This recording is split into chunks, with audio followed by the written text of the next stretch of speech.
ऐकतात कोकणवासियांचा बुलंद आवाज, कोकण गर्जना।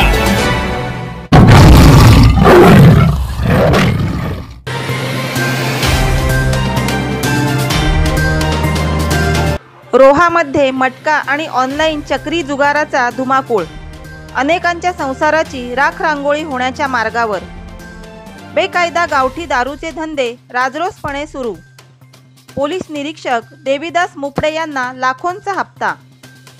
रायगड जिल्ह्यातील रोहा शहरामध्ये अवैध धंद्यांना उधाण आल्याचे दिसून येत असून मटका आणि ऑनलाईन चक्री जुगारामुळे या परिसरात अनेकांच्या संसाराची राखरांगोळी होण्याच्या मार्गावर आलेली आहे।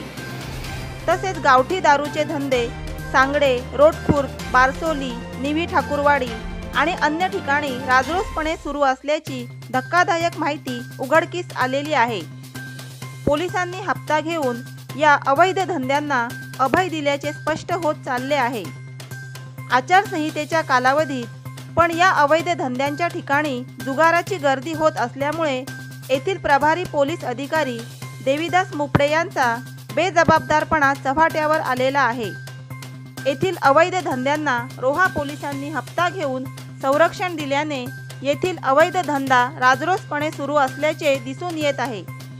या परिसरातील मटका जुगार आणि ऑनलाईन चक्री जुगाराविरुद्ध पोलीस कोणतीही कारवाई करीत नसल्याचे स्पष्ट होत चालले आहे। या परिसरात कायदा सुव्यवस्था ढासळण्याची चिन्हे दिसू लागली असून अनेकांचे संसार उद्ध्वस्त होण्याच्या मार्गावर आलेले आहेत।